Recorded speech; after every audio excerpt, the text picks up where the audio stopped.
You thought the beef and cheddar couldn't get any more delicious. And then Arby's added bacon to it. And you thought, oh, okay, but it can't get any better than that. And then Arby's made them 2 for $6.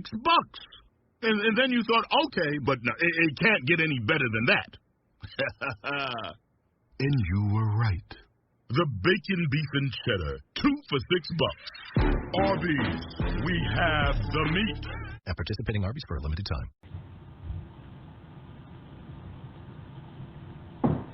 At what point in FFPC drafts should you have 2 tight ends on your roster? Is a post-height sleeper receiver about to bust out in the AFC West? And why is Derrick Henry still the play over Dion Lewis? Plus, 2-time FFPC main event league champ Doug Goodison and Rotoworld senior football editor Evan Silva drop in to discuss their draft prep and recap each of their Pros vs. Joe's drafts held earlier this week. We've got a great show for you. Dave Gerzak is here. I'm Eric Balkman. Stick around. Your high-stakes fantasy football hour starts.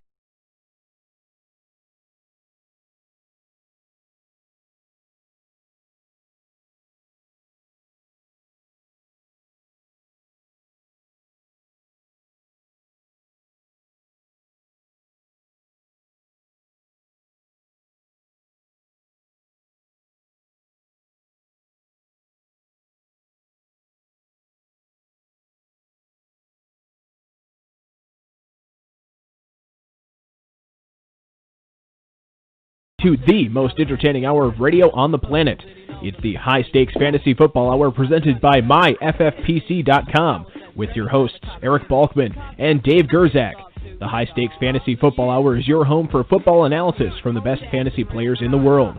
And now, because no one else was available, here are Eric Balkman.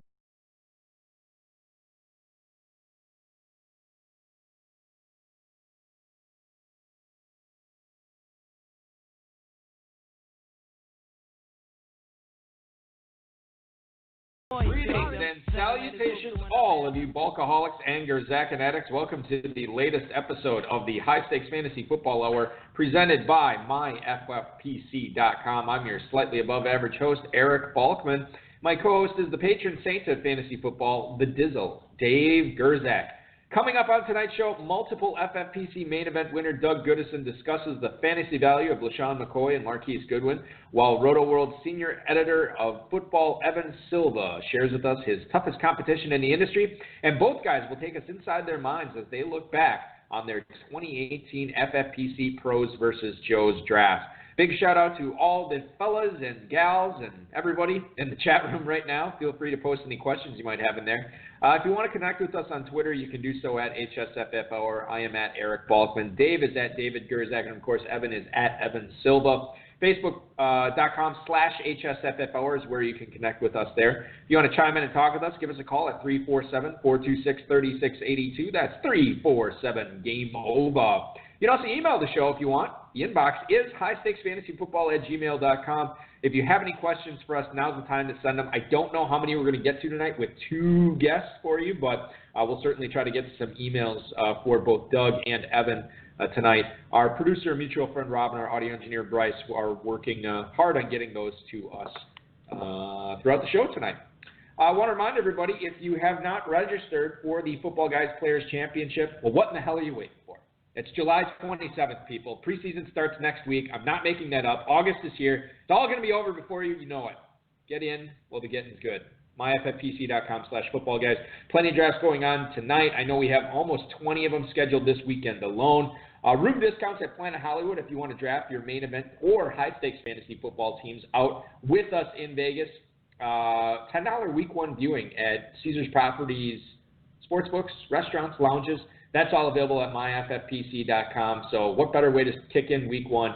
Draft an FFPC main event team and jump in the $2 million prize pool. Watch the games live out in Vegas with your buddies week one. It'll be fantastic. How do you prep for the main event? Well, the best way is to sign up for a best ball or classic draft starting at $35 at myffpc.com. Dynasty startups available as well. The Dizzle is giving me the hook here. What's your problem?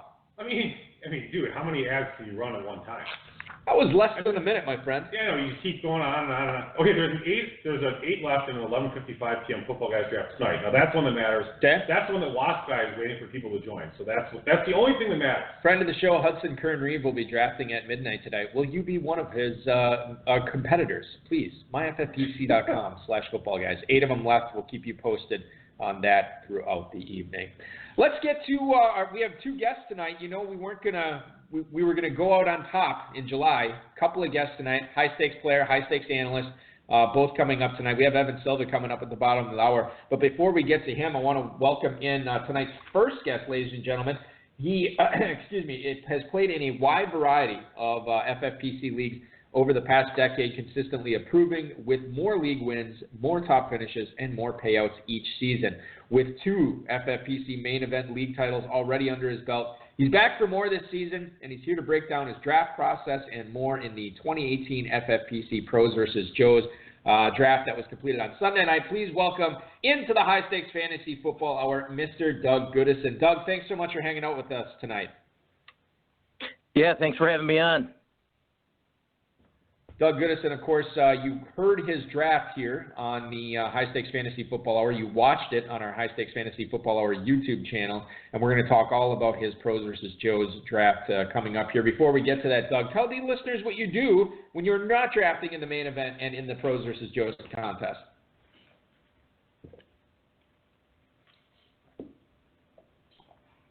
Did we lose him? Doug, are you still there? We may have lost him. I don't know. What Doug meant to say was Hold on. No. We had technical difficulties. He does sign difficulties. language. He's going to come back. He's a master of sign language. However, we don't have the YouTube channel going on tonight, Dave, so he can't be signing on our YouTube channel, unfortunately. But he's a man of many talents. We're going to get him back here in a little bit. I always find it interesting, the guys who draft in the Pros versus Joes early, because you really have nothing to go on, Dave. Like, it's just, there's no, I mean, there's ADP for FFPC, but there's really, you don't know how these other 6 analysts are going to handle it with the 6 Joes, many of whom are drafting in their first weeks of the season. Rob is telling me we have Doug back right now. Doug, are you there? I'm here. All right, perfect. Can you hear me? Doug, Hang up on Doug? no, listen. If there's anything I've learned on this show over the last 7 years of us doing it, I clearly screw things up a lot. It's always Blog Talk Radio. Well, that could be too. Doug, before we got disconnected there, I wanted to ask you, when you're not playing high stakes fantasy football, tell the listeners what you're doing for a living. Getting ready for it. I've got a son. Yeah, I've got a son. He takes up my best time, actually. He's 2.5. My son, Gabriel. My life revolves around him. I also, I'm in advertising. I've been doing it for a long time. I like it. I'm in New York, upstate New York. I love being with my son. He's a good kid, good boy. My family's a huge sports family. We all played sports. My friends joke around by asking me if I can get the line from my mom for tonight's game all the time, because she's pretty dead on about it. It's pretty funny. It's at 76 years old. Yeah, I mean, hockey, lacrosse, football, all sports were my life. Love music, Floyd, Zeppelin, 60s, 70s, 80s, everything. I used to box. Want to get back into that. I work out a lot, but it doesn't quite show it these days.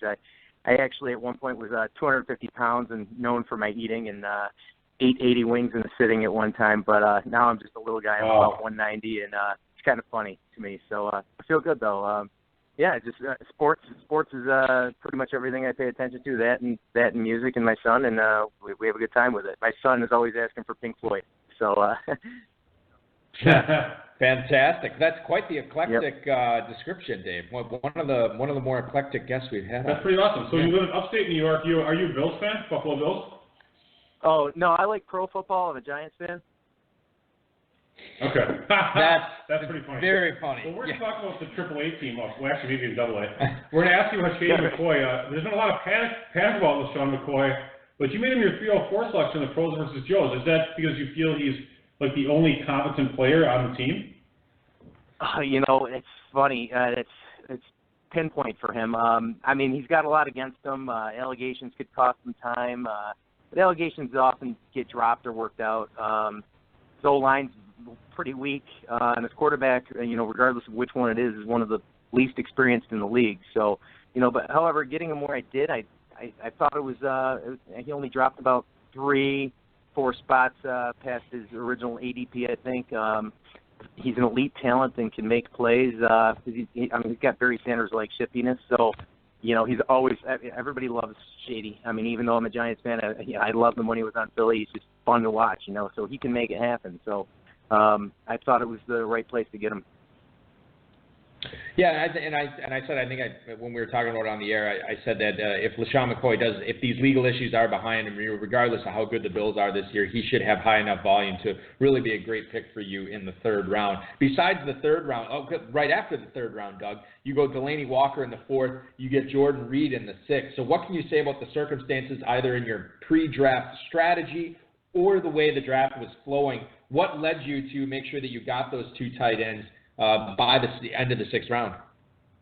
Yeah, it's interesting. I mean, I liked Walker was probably my first pick that I was happy with because I felt that the beginning of it was a bit of a disaster in a way for certain things. But I liked him there. Where I was picking in the fourth, by the time it came back to me in the late fifth, I wasn't sure that I was going to get one of the top tight ends that I wanted.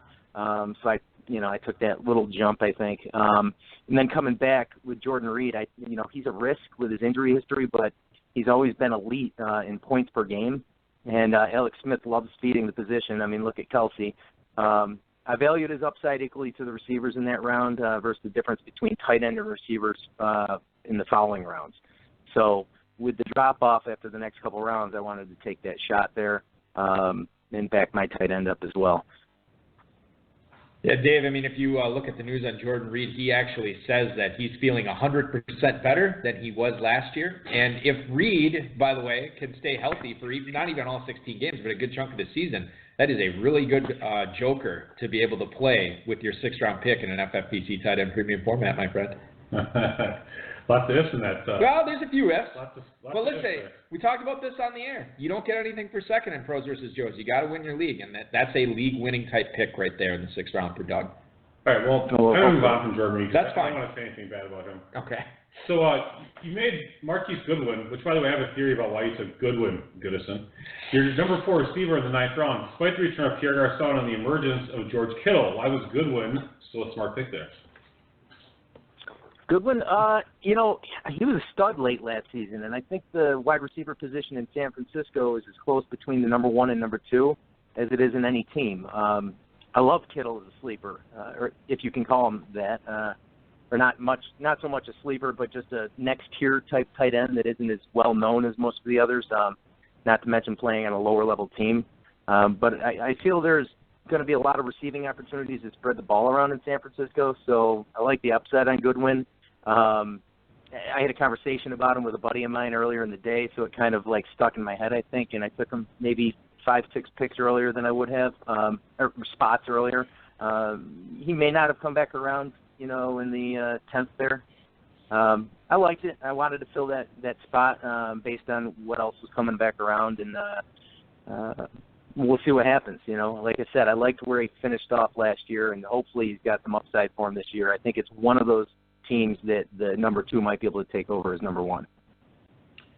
Solid team construction there to get Goodwin as your number 4 receiver there in the ninth round. You already had 2 tight ends. You already had 3 running backs, so certainly a strong core that you're working off there, yep. Doug. We're talking with Doug Goodison, who is a 2-time FFPC main event league winner, and he drafted in the Pros vs. Joes competition, the Egos League, number 1 on Sunday night, which you heard right here on the High Stakes Fantasy Football Hour.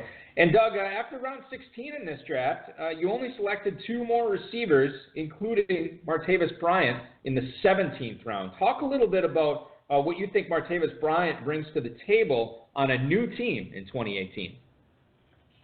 Yeah, I'm new to the best ball, so this was my first best ball, and I've been wanting to get into this for a while, and I was excited to get the call on it. And when it came to that, though, I felt that Bryant showed so much in Pittsburgh. I couldn't pass the opportunity for his big playability. not sold on Jordy being his old self. I loved him in Green Bay, but we'll see now. Now taking a step back in quarterback as well as position from the number 1 receiver in Green Bay to number 2+ here. I also, Cooper, I've loved since college, but he hasn't been who we thought he'd be yet. Each time we keep saying he's gonna break out. Now maybe it'll be this year. Bryant's gonna have a few games, I think, where he's gonna have 4 to 5 catches for 140 to 170 yards and a touchdown or two. And sometimes you only need 2 or 3 games like that from a guy if you've got him in your lineup. For the season, just 2 or 3 might make the difference for you. So back in the 16th round on, I think that works. Definitely worth a shot. Later pick like that in best ball, get a few big games from Brian. I totally agree. So when you look back on your draft, do you have a favorite selection and then a subsequent least favorite pick? Well, that's funny because my draft was a disaster. I felt I started off with what I felt was a huge regression candidate in Hopkins, and then a holdout, at least at the time of the draft, in Julio there. Then I came back in the 3rd with McCoy. Shady. He's a potential convict. So who knows what's going to happen there? And then a second tight end so early, one that hardly finishes the season. I felt the wheels came off pretty quick in my draft there, but I'd say Delaney Walker. Your 10th favorite least pick. Least favorite pick. Yeah. I'd have to say Delaney Walker. I liked him, even though I would have liked to have picked him up a little later, but he was my favorite pick because it was the first one I had no questions on. My least favorite pick, any Dallas Cowboy, or Jordan Reed because of the injury history. But, although I love his upside, you got to plan on only 11 to 13 games or so from him, and I still needed to fill my starters. So possibly Jordan Reed. Yeah, I'll tell you, Doug, looking at your draft here, and for anybody who's wondering, Doug drafted out of the 9 spot in this draft, and you can actually go to the FFPC message boards, FFPC, High Stakes Fantasy Football Hour, Eric Balkman, social media, and you can actually see the draft board from the Eggos League. I'll tell you a pick, and I feel like, and I'm almost positive I mentioned this on air when we were covering it, but one of the picks I really liked from you, Doug, here was in the 15th round, actually, in getting Austin Eckler. I think that, the fact that the Chargers have improved their offensive line. I'm not the biggest Melvin Gordon guy in the world. I think Eckler is going to be relevant on 3rd downs there. And if Gordon were to go down, I think Eckler is a massive part, if not the guy to own in that what could be a committee between him and Justin Jackson. But if it comes down to it and Gordon goes down, I think Eckler is the guy. And the fact that he already has those pass-catching chops makes him even more valuable in that situation. You only had to soak a 15th round pick into him. Yeah, that and the fact that their tight end situation is up in the air. A lot of balls available now that were lost from last year, so that might add to it as well. Doug, we're fast approaching. I know the FFPC e-newsletter that went out today. We are 5 weeks away from the start of the FFPC main event. It's really sneaking up. I don't know. It's sneaking up on me. I'll tell you that. It's the e-newsletter. The e-newsletter, yeah. And I look at, what we'll be doing out in Vegas, obviously high society, big payback, super bracket, auctions, best balls, and you're actually going to be at Varsity out there drafting live at Planet Hollywood. You mentioned that, a big part of, your life when you're not hanging out with your son, your family, doing all that stuff, has been draft preparation. From now until the time you're drafting, in those high-stakes leagues, in the varsity leagues out in Vegas, what's the most single important part of your draft preparation? Oh, man. For me, vacation, just to relax, because I get so pumped up and stressed for the draft. I'm a psycho about it. I get really pumped up and stressed out about it, and I love it. And it's just kind of the way I handle a lot of things, and it's really the way I handle things best, though. But probably player info, just projections, injuries, position battles. There's a lot. There's so many of them this year. So many, backfield battles that are up in question. So a lot of that just comes down to the last couple days there after the first couple weeks of preseason. Yeah, I think that the preseason, obviously, as we start looking at training camp, see how these guys are being used. as far as who's running with the ones, who's running with the backups. That's obviously the most important thing to be paying attention to right now. And then obviously once these guys get out on the field, seeing how they're being used. Sometimes I think that might be more important than the actual performance, than the performance itself in preseason. Because if these coaches are trying to put the players in positions to succeed, that sometimes might be more important than, busting off a random 20-yard run or catching a 15-yard slant over the middle or something like that.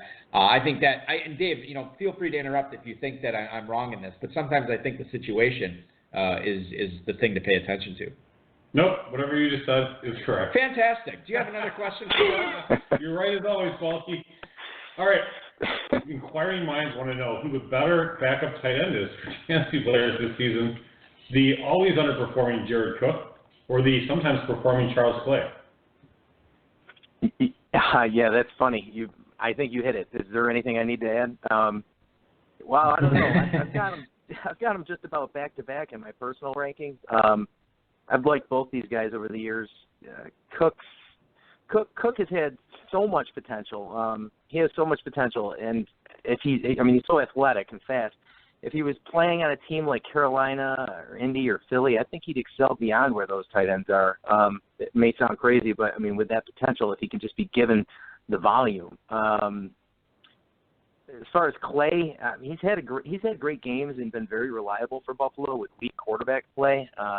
And I feel they get away from him just to let him rest, and I don't know why. Like, what for? Just keep feeding him.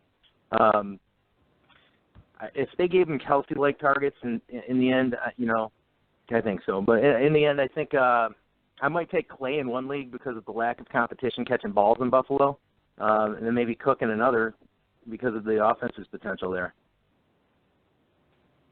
Doug, I'm just looking at, I'm just curious, I'm going to throw you a curveball here. Looking at your pros versus Joe's team, now you mentioned that you had wanted to try best ball and kind of get involved in that, see how it goes.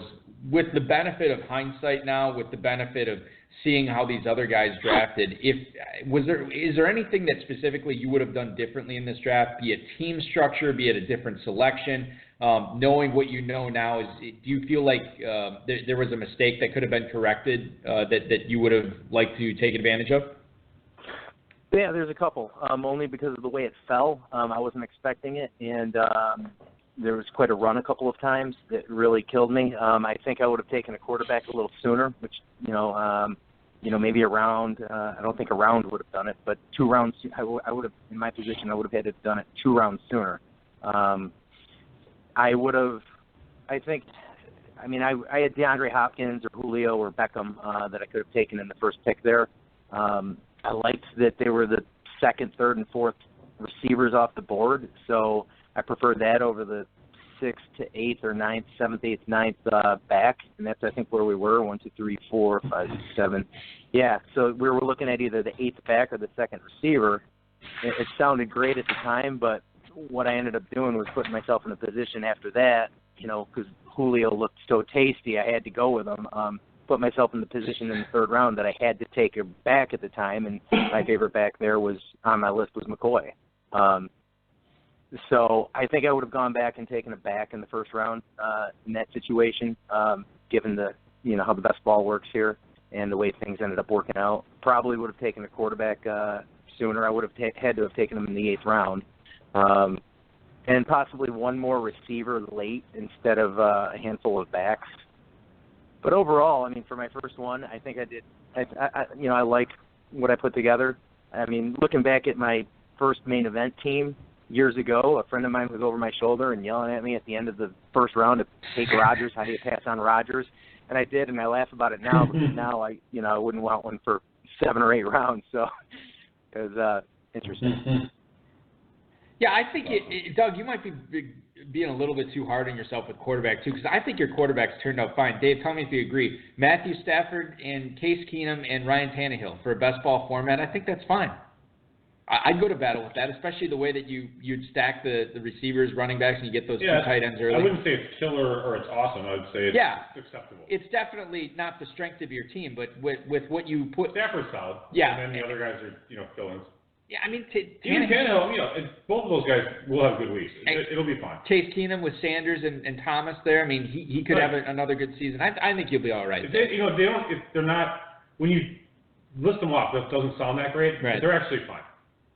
Doug Goodison, a former two-time FFPC main event league title winner, joining us here on the High Stakes Fantasy Football Hour tonight. Also drafted in Pros versus Joes. And Doug, we do have a couple of emails. I think we can get to two of them here tonight from listeners. The first one's from Gary in Lancaster, California. He writes, "Hi, Doug. Odell Beckham was a top 5 pick in a lot of FFPC drafts last year, but he's slipping sometimes out of the first round this season. Realistically, how many receivers would you draft before OBJ this year? Good luck this season." That is Gary in Lancaster, California. Well, basically, according to how the Pros versus Joes draft fell for you, I know you liked Hopkins better than Odell Beckham. I'm assuming you liked Antonio Brown better. I guess it comes down to, would you have taken Beckham over Julio Jones had they both been available there in round 2? Never. I won't take Beckham over anybody. I'm a Giants fan. I don't want to jinx him. I know I will. Yeah, that's sometimes the best way to do it. Yeah, right. He's a stud. I mean, I don't know. I may have taken him if Julio was there. If he was there when I took Julio. But I definitely put him in the top 4. Sometimes you look at past years. And you love a player from the year before because they did so well for you. I had a top 4 receiver last year, AB, who was obviously won a lot of leagues for people. I've never had a more exciting fantasy year than last year because of everything he did in those championships in the week before and such. And but I love Beckham. I mean, he's as talented as anybody that's ever played the position. So the upside's there, and if they can get Eli protection, then he's going to get the ball downfield to him. So might have some double teams, but he can dive out of that and catch it with one hand. So we'll see what happens. I like him there. Yeah, coming off that season-ending leg injury too last year, I think had people worried, but he's a full go. He's not holding out. He's practicing already in training camp, so that's all good signs for a good 2018 season from Odell Beckham. Let's go to Jamie in Worcester, Mass. He writes, "What's up, Doug? Do you see Jonnu Smith overtaking Delaney Walker as the Titans' top tight end before 2019, or is Walker going to dominate snaps at the position all season long again?" Thank you, Jamie in Worcester, Mass. So I think clearly the fact that you sunk a 4th-round pick into Delaney Walker means that you are of the belief he is going to have another good season, and Jonnu Smith will be riding the pine behind him. Is that correct, Doug? Oh, yeah. I mean, I love Walker. Interestingly, though, I don't know if he knew of the board, but I actually took Smith in the 21st round, only as a protection, really, because of the fact that I had Walker and I invested so much into Walker. If he went down completely, I'd have to have, and I've never backed up a tight end before, but being that I invested so highly. Yeah. No, I totally like that, actually. Smith is a talented player. Walker's getting older. I think was a really slick move. Yeah. At 28 rounds, you get a lot to play with here. Once you're in the 21st round, it's like, who gives a crap? It's like just junky guys. But actually, it's a totally good strategy. It made total sense. Yep. For a rookie best ball, Doug, you're doing pretty good. A rookie best baller, yes, but former 2-time FFPC main event league champ. You're a pretty smart fella. There's some chops here. We got some chops. Yeah, I'm killing it. I'm tied for first already. It's crazy. I'm awesome. Yeah, that's awesome. That is true. All facts. Yeah. All facts from Doug Goodison tonight. All right, so now this is our final question where we make you give away all sorts of information that people don't actually use, so don't worry about it. So what players would, that's not true at all. No one in varsity is going to use this, is my point. You never know. What player will you be staying away from in the first couple rounds this year, and what guy do you think you'll be targeting in the mid to late rounds this season? What guy would I be avoiding in the early rounds? Yeah, you're effectively first few rounds bust. Again, I'd avoid Barkley because I don't want to jinx my Giants. But no, probably. There's a handful. I think there's a handful of guys with way too much potential for regression. They're studs too. I mean, so many good backs, and Hunt, Kamara, my first round pick, and Hopkins. It's hard to say. Any one of those guys are only because of the regression. And, how do you look at somebody and say, wow, he had such an amazing year, he's going to drop this year? You can never predict it, but it happens all the time. And who's it going to be? And I'll probably have one of those guys on my team, but only because of where it's dropping in the draft. But, I think it'll be scary. I think there's a handful of guys there like Hunt, Kamara, and DeAndre Hopkins with a lot of regression potential. So maybe those guys. As far as a target in the later rounds, there's a lot of wide receivers outside the top 50 that have top 30 potential. Like John Brown, he was a stud for a while there. He could totally fill in as a Steve Smith type for Baltimore. Who knows what the heck's going to happen with Dez Bryant? Somebody picks him up if he becomes a good teammate, and also his old team. I mean, someone's got to emerge as the number one there in Dallas. And I know there's a lot of buzz around Gallup that it's him. I think he could be a good target.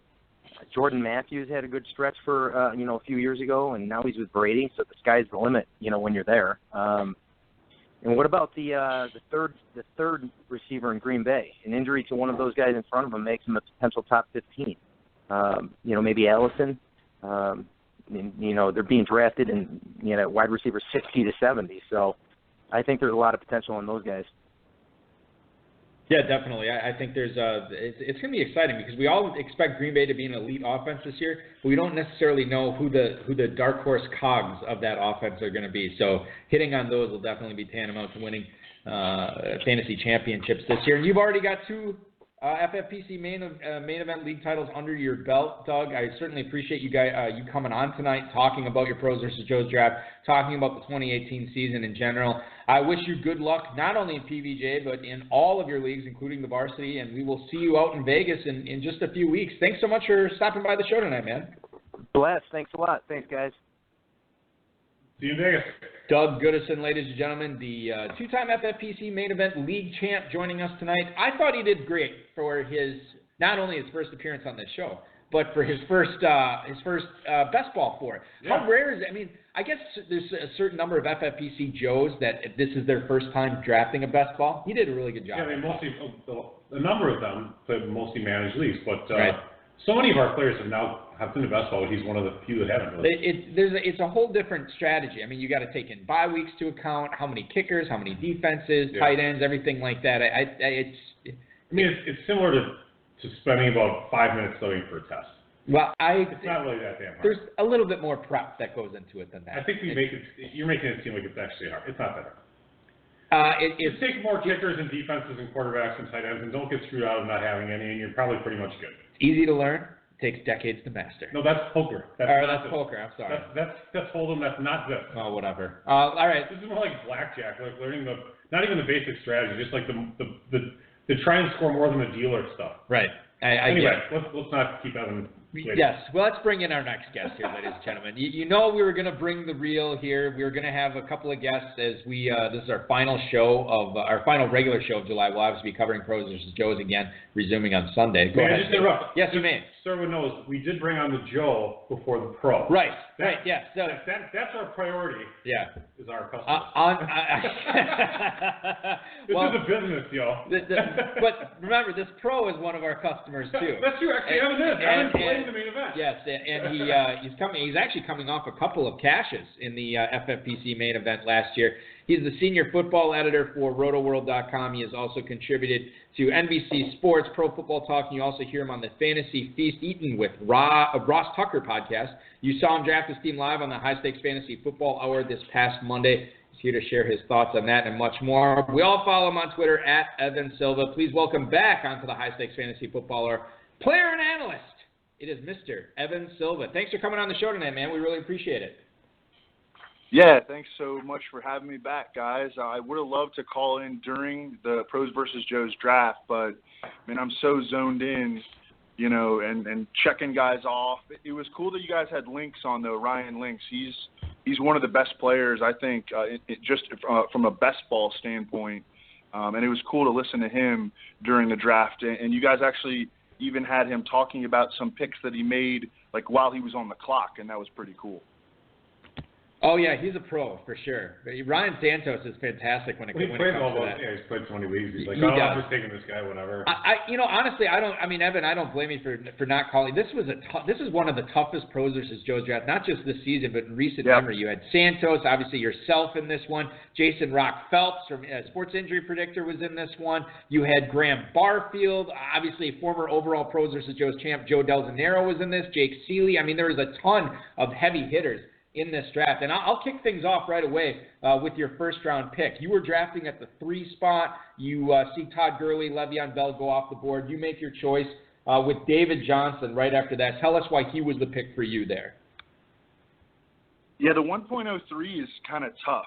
I actually prefer to draft at 1.04 to just let the board dictate my pick because I'm focused on the top 4 running backs, Todd Gurley, Le'Veon Bell, David Johnson, Zeke Elliott, and Antonio Brown certainly warrants discussion there, I think. But I'm pretty locked in on these workhorse running backs in the top 4 because they're the biggest difference makers in fantasy, and there's only a small handful of them. So I was down to DJ and Zeke at 1.03, and I kind of went back and forth between them when I was on the clock. I think that Zeke has the highest sheer workload projection in the league. His line looks better this year than it did last year.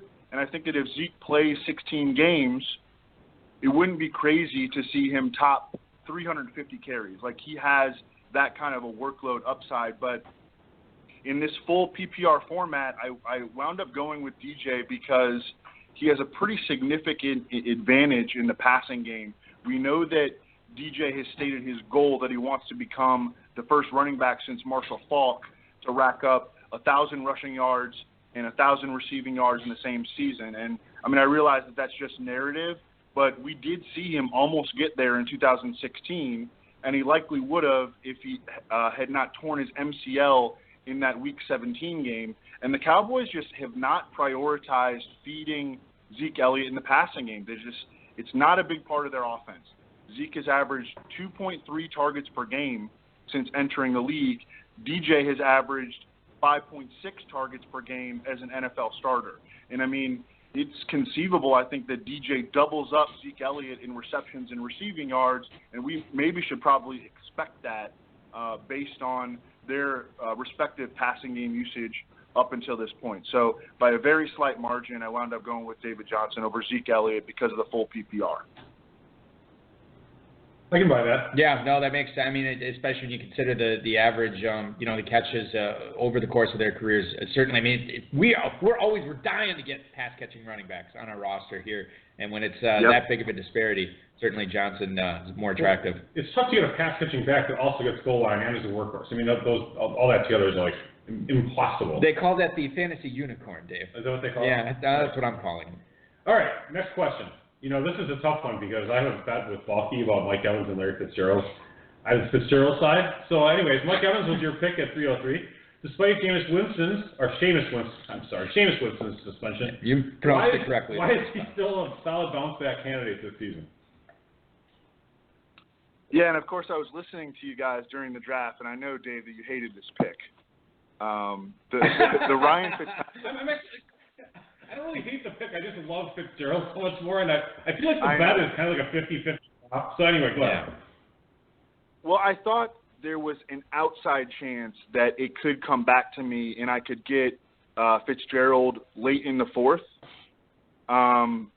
It didn't happen. Graham Barfield, I think, actually took him early in the 4th. But I knew that I would not be able to get Mike Evans when it came back to me, and I thought there was a chance that I could get Larry Fitzgerald. I thought it was maybe 15-20%, but I did think that there was a chance of that.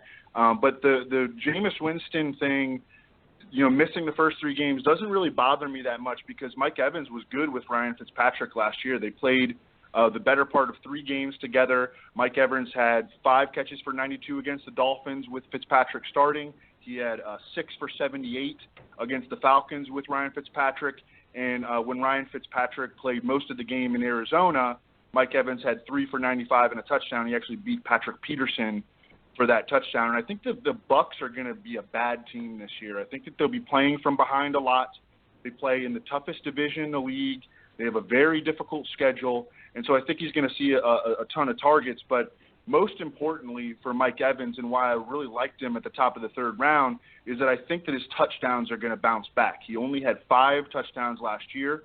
He already has 2 seasons of 12 touchdowns on his NFL resume. And, I mean, just look at the guy, how he's built. Mike Evans was born to score touchdowns in the NFL, but last year he kind of caught the negative side of variance.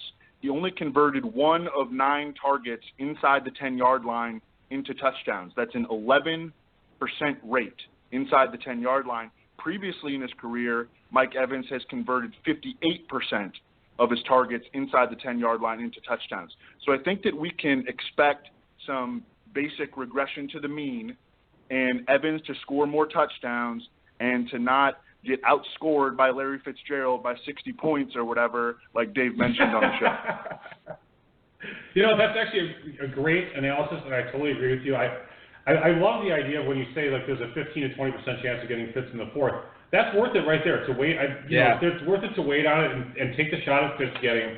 And I would say, I don't know what the other receivers were at the exact time, but I would have not taken Fitz there versus Evans if I was choosing between the two. I also would have taken Evans. You can. Well, because there's no shot that Evans comes back. Well, that and also, like, you can battle ADP to some extent and say, I'm not going to listen to it. But I mean, at some point you're just being a jackass and you're just being like, I'm going to take this guy. 10 picks out of where he's supposed to go. It's like, all these people are drafting. There's a reason these players are being drafted where they are. You have to listen and pay attention to stats at least to some extent. And Evan, your analysis about it was fantastic about the touchdowns. That makes total sense to me. Yeah, what 2 12 touchdown seasons, Dave. That's Hall of Fame numbers right there from Mike Evans. Fitzgerald's bust is already being carved out right now. Yeah, and you know what? Evans is being chiseled right next to it right now. I don't think so. They're choosing the stone as we speak. They're getting the artist, the sculptor, to get it done. Maybe the College Hall of Fame. I don't know about that. Evan Silva is our guest tonight, senior football editor from Rotoworld.com, drafted in the Pros versus Joes competition this past Monday. Getting back to that PVJ draft, Evan, you had your pick of Titans running backs at the 503. Why was Derrick Henry to play for you over Dion Lewis there?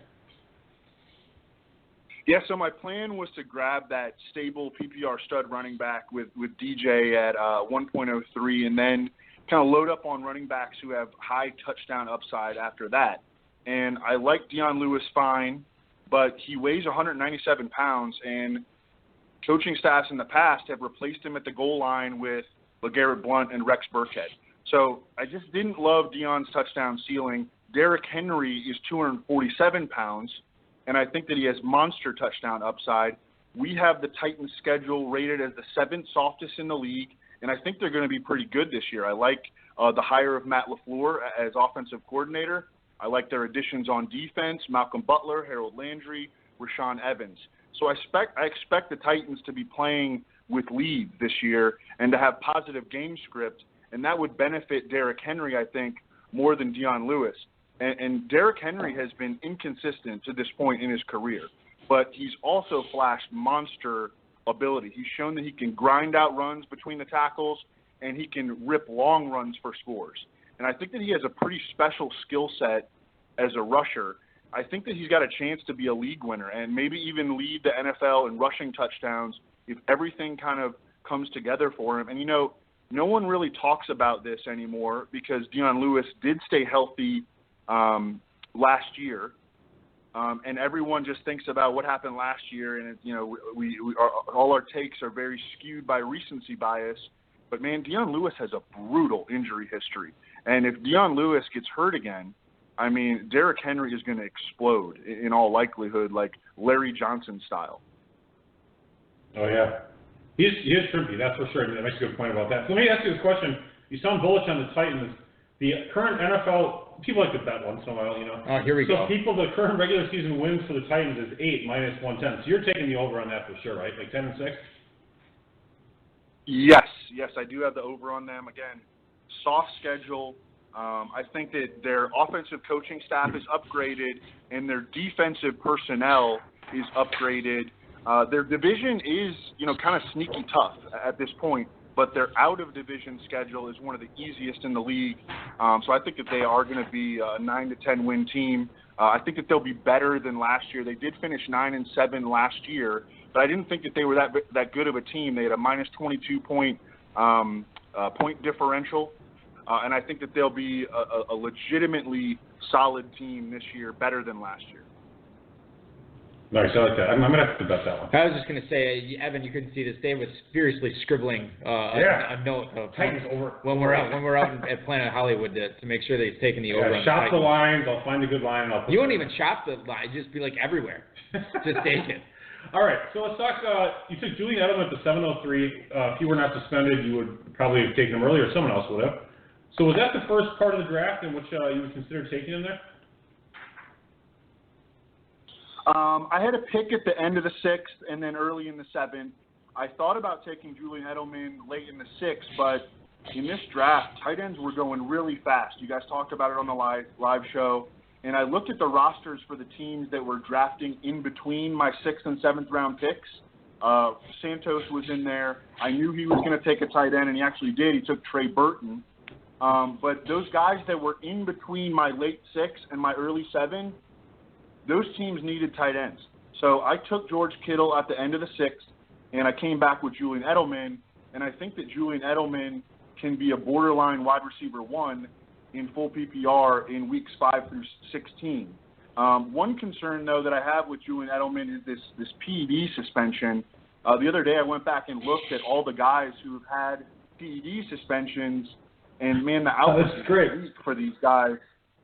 Yeah, the outlook is bleak for these guys after they come back. I mean, it was – I did not – That's what they didn't take their post-cycle stuff. They didn't take the proper drugs to come back off their cycles that they're on. Yeah, apparently that's what it is. You can't listen. They have to get the hormones correct again. Yeah, I mean, if you're going to use steroids, don't half-ass it. Yeah, you don't just cut them off. Right, you got to get your hormones balanced properly. Right. Not that we would know anything about. As we're watching the Brewers and Ryan Braun, steroids himself. Steroid abuse, yeah. Anyway. But no, I mean, you make a good point there, Evan, because Jack Doyle did go off the board right after Santos took Trey Burton too, and you get Edelman there. But the point that you're making here, and I tend to agree with, these PED guys, man, it's a tough road back. Yeah, I mean, I looked at just the whole list of them for like the last 15 or 20 years. Not all of them fail, okay, but a very high percentage do. And you have to wonder, like you guys alluded to, if losing the effect of the PEDs after their suspensions hurts these guys. And I also noticed that they become very prone to future injury.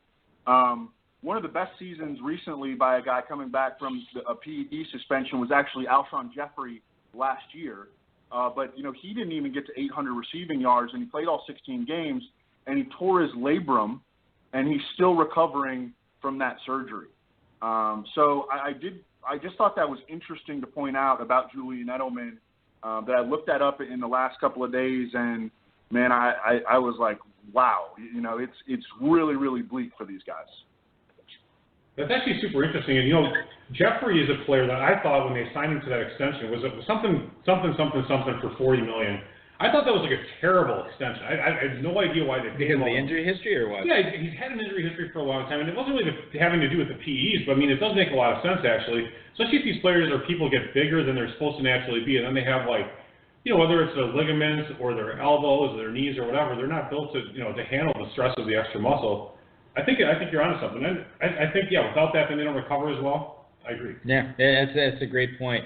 We're talking with Evan Silva from Rotoworld tonight about his pros versus Joe's draft this past Monday. Evan, fast forward to the 11th round here. Devontae Booker. There's some uncertainty in the Denver backfield of who, what we're going to expect from, who's going to be carrying the ball the most, who's going to be putting up the most fantasy points. Talk a little bit about what Booker's impact is going to have on that Denver rushing game.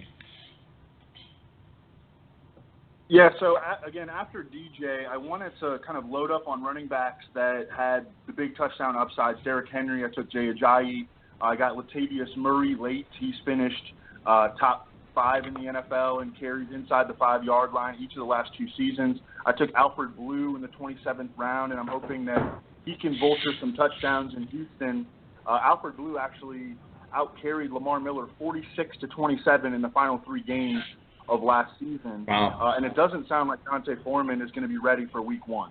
But Devontae Booker is different than those guys, and he fits the PPR format better. I like his floor because the Broncos have said that they see Royce Freeman as their early down grinder, but that leaves passing game work for Devontae Booker. And Devontae Booker is a good receiving back. He's averaged almost 9 yards per catch in his career. He's by far the best pass blocking back on the Broncos, so he should have a role every single week. And I think that there is some chance that Royce Freeman just isn't ready to take on that full early down workload as a rookie. And the Broncos are missing 359 carries from last year's roster. That's the most unaccounted for carries of any team in the league. So I think that there's really a lot of opportunity for Booker to crush his ADP, especially in PPR, and he's one of my favorite 11th to 12th round, late round running back picks. Yeah, make a note of it, Dave. Double digit round, Devontae Booker. Devontae Booker, I like that. That's a great pick. Yeah, absolutely. So you took, and I was doing a little research here during your last question. You took Antonio Gates in the 16th round. By the way, Jason Barrett today, probable torn Achilles on the first conditioning test for the San Diego, or the whatever Chargers, whatever city they're in now. Los Angeles, yeah. And they always, one of our good friends, Ron Meyer, two-packer, loves the Chargers. They always have people that get injured all the time. It's crazy. It's not even fake. Okay, but I will say this. Third most games lost to injury. Jason Barrett has been a huge part of that, though. So I don't know how much we blame the strength and conditioning. It's the trainers, the conditioning coaches. They're terrible. They shall be fired. Well, so do you think? My question is that Antonio Gates is wise to this. That he's like, I don't want those team doctors messing me up before I get paid. I'll be there sometime in early September. What do you think? Is that why Gates is not playing in camp yet? But you know, Evan Silva, that he's going to be the starting guy week 1 for the Chargers. I'm expecting it.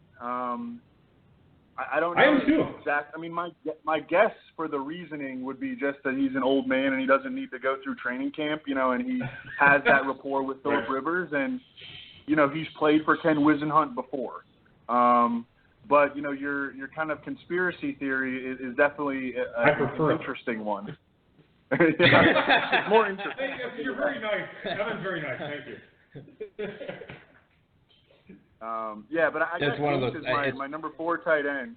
I got him as my number 4 tight end. I took Kittle, O.J. Howard, Austin Hooper, and then Antonio Gates.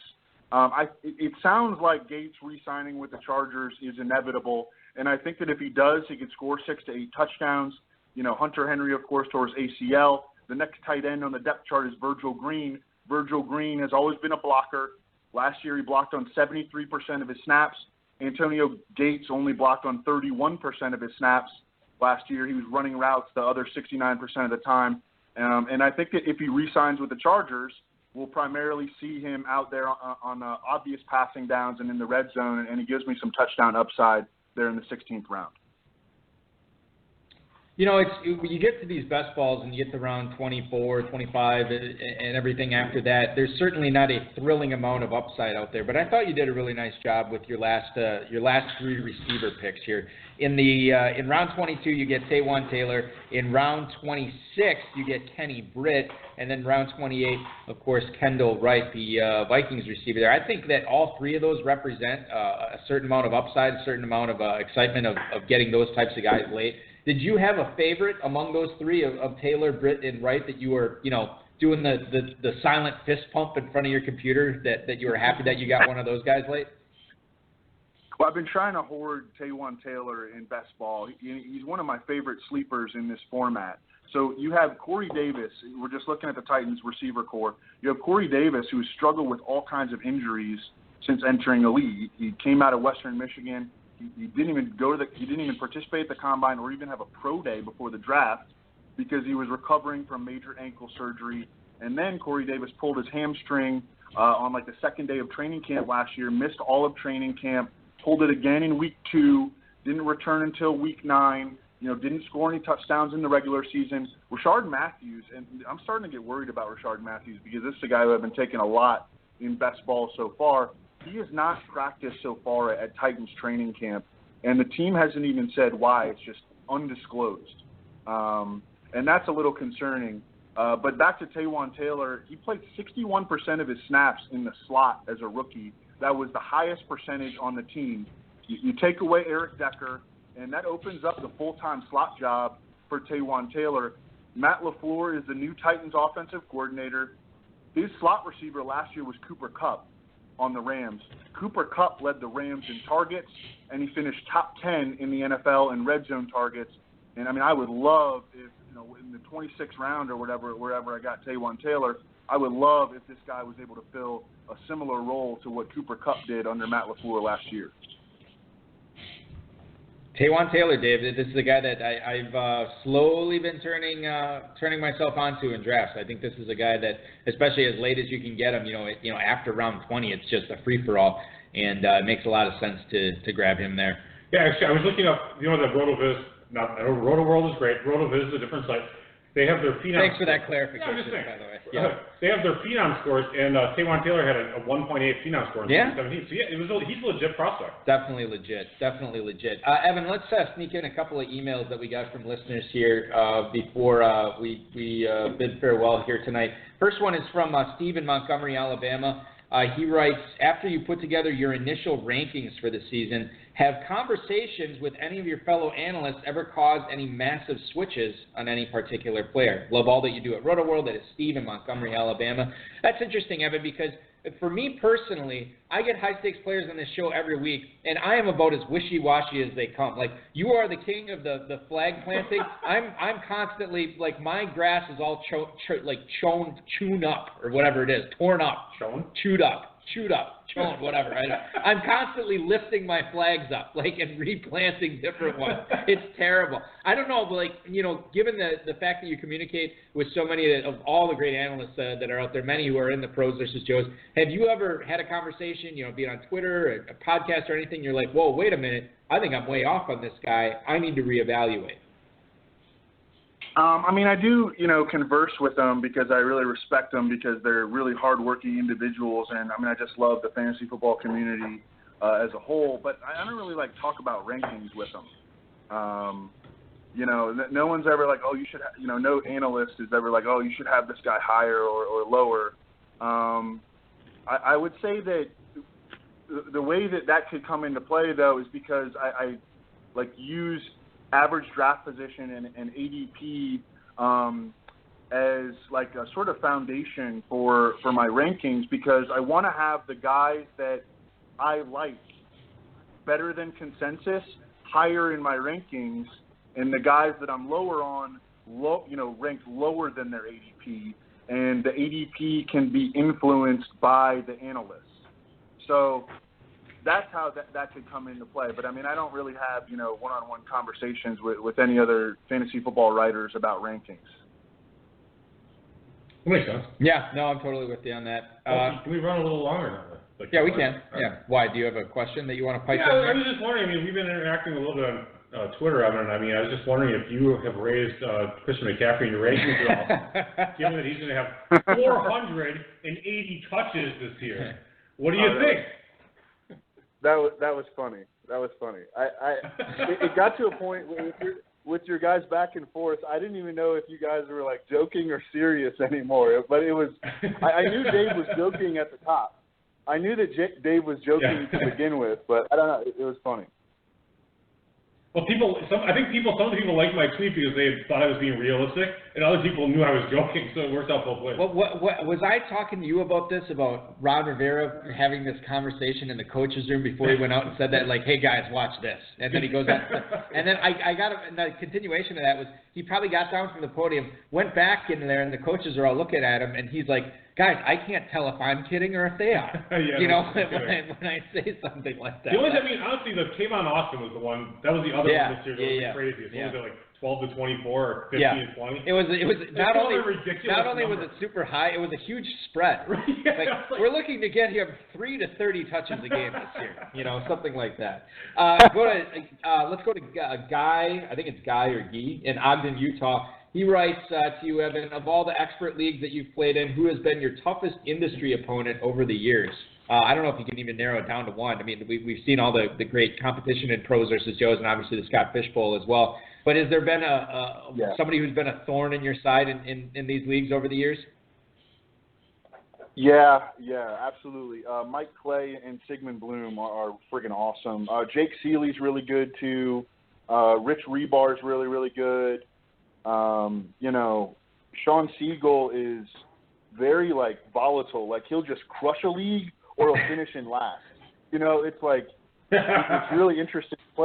It's really interesting playing in leagues with Sean Siegel because he will finish like first by 100 points, and I've like literally seen him finish in last. Like he doesn't care. You know, he is going for the top spot, and I think that's like, you know, he's just there's a reason that they call him the FF Contrarian. You know what I'm saying?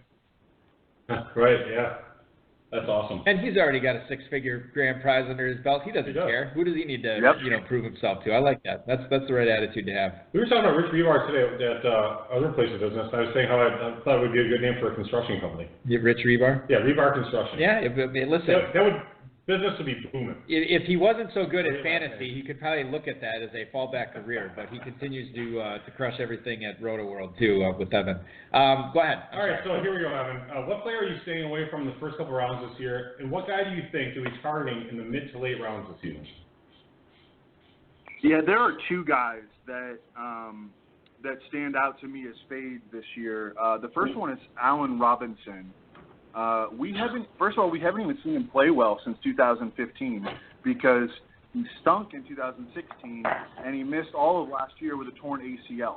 So now he's coming off the knee surgery and he's changing teams, which often does not go well for wide receivers. Just last year you could look at Deshaun Jackson, Terrell Pryor, Kenny Britt, Brandon Marshall, Sammy Watkins. All these wide receivers changed teams and they were disappointments or bust. And you have a lot of guys competing for targets in Chicago right now. Trey Burton, Taylor Gabriel, Tarek Cohen, Anthony Miller has been ripping it up early in training camp, and I really like him. I think he's actually a sleeper to lead the Bears in targets this year. If you look at where Mitchell Trubisky has thrown the ball successfully over the last two seasons at North Carolina and in Chicago, you know, his number one receiver was Kendall Wright last year. His number one receiver at North Carolina was Ryan Switzer. These guys are slot receivers. Anthony Miller is going to be the Bears slot receiver. The other guy that scares me is Mark Ingram because Sean Payton was already transitioning away from him last year, especially near the goal line, and that was theoretically Mark Ingram's bread and butter over Alvin Kamara. But in the Saints' last 5 games, if we're including the playoffs, Alvin Kamara got 7 carries inside the 10-yard line. Mark Ingram only got 1. And now Alvin Kamara gets this 4-game window to really run away with the job. And, you know, who's to say that one of these backs behind him, and these guys have talent in their own right, Jonathan Williams or Terrence West, doesn't shine in those first 4 games behind Alvin Kamara, behind one of the best offensive lines in the league with Drew Brees at quarterback. It's just a very running-friendly environment. And so I don't think that we can just auto-pencil in Mark Ingram back into his own role when he comes back. And over the years, it's not like Sean Payton has shown a strong commitment to Mark Ingram anyway. So that makes him like a very low-floor pick to me. And when people are still taking him in the 4th and 5th round, I mean, I don't think I would start considering him until the 7th, 8th, or 9th round. Interesting. That's late. You're not getting them. That's okay. Yeah. I understand. Yeah, that's fine. You can't draft everybody, and certainly you, if that's the way you feel. The points you bring up, I can't really argue with either. I feel like I was bringing up with you on the show or a few months ago, Dave, about how Ingram would sort of tailed off his production at the end of last season. And he is getting up there too. I mean, you know, people kind of don't talk about that a whole lot. You know, what is he, 28, 29? He's up there. I don't know exactly. And guess what? Evan, I got it. And he's also one of these guys who just got hit with the PED suspension. Oh, yeah. Another Evan Silva red flag. Yep, I love it. Yeah. Planting the red flag on Mark Ingram. I'm sure he's going to have some sort of knee issues coming up. Or whatever. Yeah, who knows? Evan, I got to tell you, there are going to be people who will strictly download this podcast only to hear your answer to this question. But your favorite sleepers in the mid to late rounds, I know you kind of already talked about trying to get Taywan Taylor everywhere you could, but is there another name or another 2 names that you could give us? Yeah, we talked about Taywan Taylor, and we talked about Devontae Booker. Just like the prices on him, you know, I think that Devontae Booker has a decent floor, like an underrated floor, and then underrated upside as well. Randall Cobb, although people seem to start like people are starting to catch on to him, I think. But he's, I think, in a really good position. And he had ankle surgery, which he kind of put off for a number of years. And he's had ankle problems for a long time. And, I mean, the point of surgery is to fix the problem, you know. So I'm kind of viewing that as a positive, that Randall Cobb finally had this ankle surgery, and hopefully that can get him over the hump. But, yeah, I mean, those are the guys that kind of stand out to me. You know, later in drafts, I like to take Ted Ginn, especially in best ball drafts. And I got some good intel recently on Vance McDonald from a guy who works with a team. And, you know, I heard that he's going to be more involved than a lot of people anticipate, that his 16 targets in that divisional round playoff loss, that was not a fluke.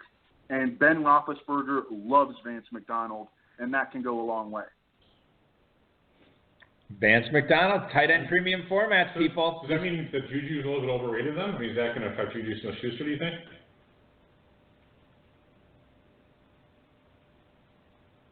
I'm sorry, what?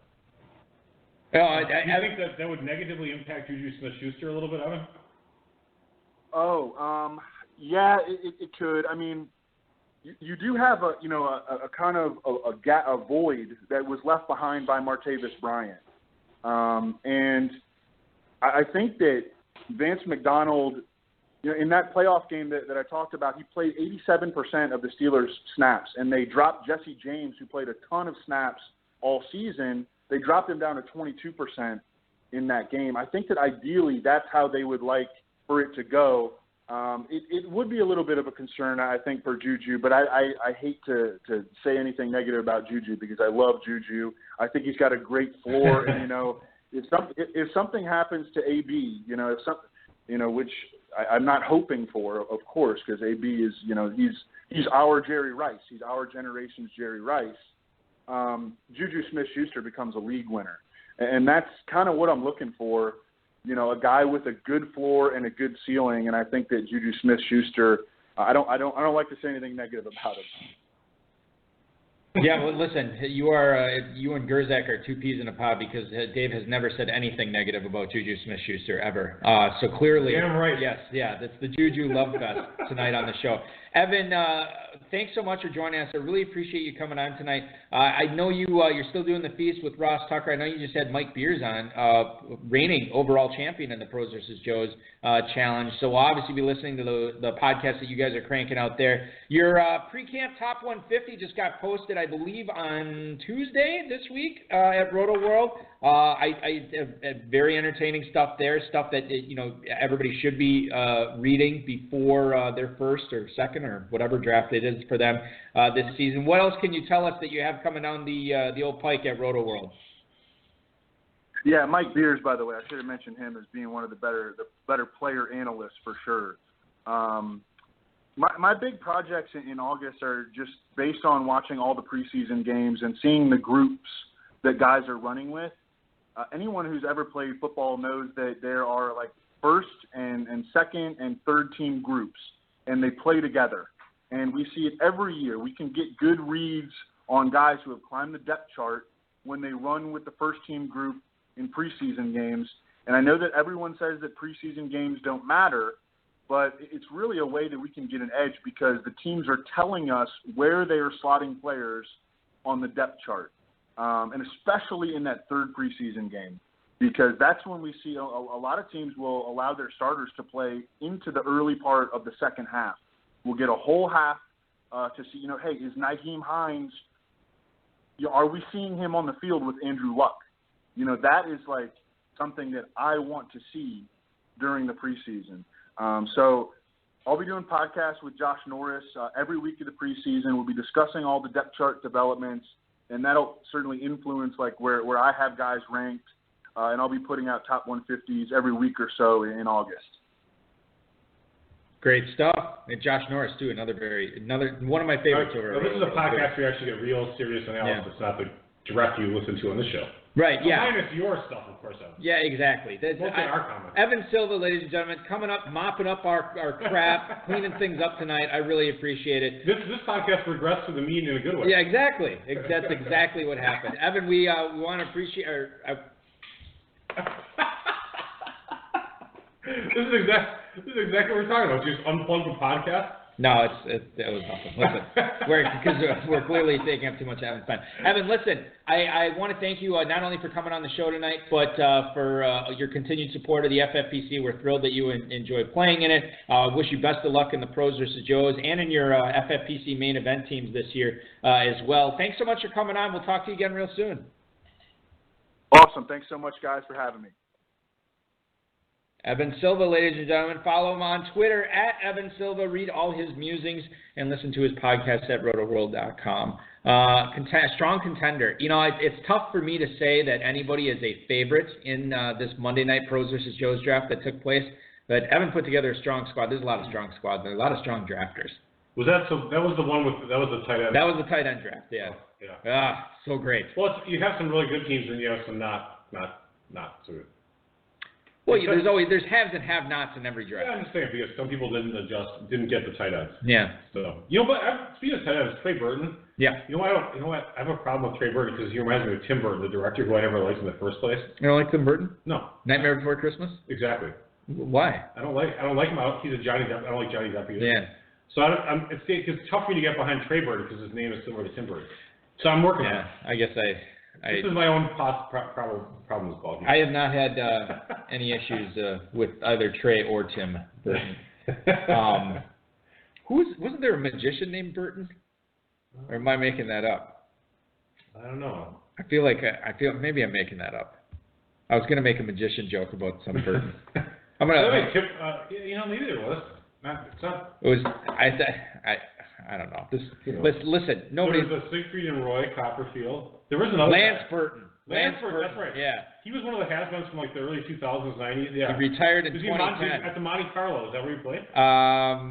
Well, in Vegas is where he was. Yeah. I don't know specifically if it was at the Monte Carlo. But yeah, he had a 31-year. I thought he did. No, that's funny that I remember the casino. I think that it was Lance Burton at the Monte Carlo. Yeah. So yeah, Monte Carlo. So what? I can't remember his name, but I remember the crappy resort he was at. Okay, so do you have a problem with him as a magician too? No. Okay. He's inconsequential. Okay. No offense, man. This was not an inconsequential podcast. I want to thank Doug Goodison, Evan Silva, Dave Gerzak, the FFPC, Rob Bryce, and of course all of you for listening, ladies and gentlemen. We are retiring. We will be back next Friday. More to come on that, what we're doing next Friday. It's going to be another fun little show. But we are actually going to be returning live. Sunday will be our next episode. Sunday, 8/7 Central, Pros versus Joes, number 4. It's the Walkman League. Alex Melio, Austin Lee from Football Guys going to be cracking heads with other guys like Curtis Patrick, Ryan McDowell from Dynasty League Football, Dynasty Command Center. Darren Armani is going to be drafting. Normally Darren drafts in the 6th draft. But he's going to be drafting in the 4th one tonight. Oh, he's taking the shot that all these guys in the 5th and 6th are going to show up. Yeah, well, we'll see what happens. We'll have to have some pros on standby just in case. Former show guests of the FFPC leading the Joes charge will be Paul Miley, Arnie Grebinowski, Jay Reed, Scott Connor. We just had those guys on. Scott Connor, who's actually a big fan of the Dynasty Command Center. So, he'll be drafting against these guys that he uses their analysis. I always like that. Are we getting some call-ins? Hopefully you got a pitch. Yeah, we'll see. Let's email them before. Oh, you know what? Now that I think about this, I could be wrong. What? Either Sunday or Monday, and I should preview this. Jason Rock Phelps from SportsInjuryPredictor.com. He was in the Monday draft where nobody wanted to call in because it was so competitive. He's actually going to be calling in, I believe, this Sunday night. Oh, cool. I'm going to ask him about his name. You can do that. He's going to hang out with us. He'll talk about he'll help us cover this Sunday night draft, and then he's also going to talk a little bit about his draft as well. So we'll have him on for sure. So that'll be one call in we'll get for sure. Keno Moss is the other FFPC Joe that I wanted to mention. He will be drafting as well. Keno was a guest, right? Yeah. That's what I'm saying. Oh, that's okay. Yeah, he was on. He'll be He was drafting great. Pros versus He was Joes. awesome. He will be. So that is going to do it for our show, ladies and gentlemen. Thanks, everybody, for tuning in tonight. Before we go, I do want to remind everybody to get over to myffpc.com.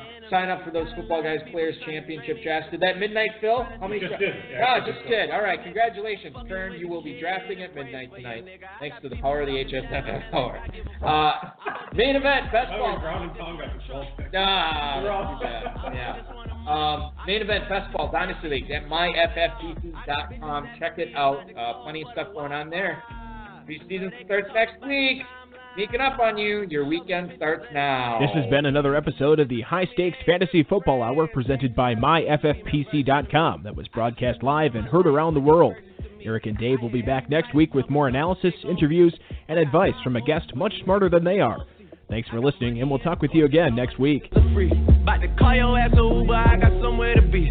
I hear fairy tales about how they gon' run up on me. Well, run up when you see me, then we gon' see. I got enemies, got a lot of enemies, got a lot of people trying to drain me of this energy, trying to take the wave. I was just looking at the chat, and I was like, wow, I thought more people would be chiming in tonight because we had a good number of guys in there. No, my chat was froze, thanks to Blog Talk Radio. So, I thought nobody was talking. They were. I just refreshed. There's a ton of stuff on there. So frustrating. That's a bummer. So who's drafting with ground and pound? Is it Danny Mueller or is it Jeremy Roach tonight? Looks like, they're both their names are in there. Oh. But he was just saying in the chat how he was like, can't wait to get 9, 10, 11, or 12. And I'm like, you have a 25% chance. Yeah. And then he ended up getting 12. Oh, so they wanted 12. No, I don't think they did. I think he was being facetious. Yeah. Well, I'm sure he was being facetious. hopefully he was being facetious. Talk to everybody Sunday.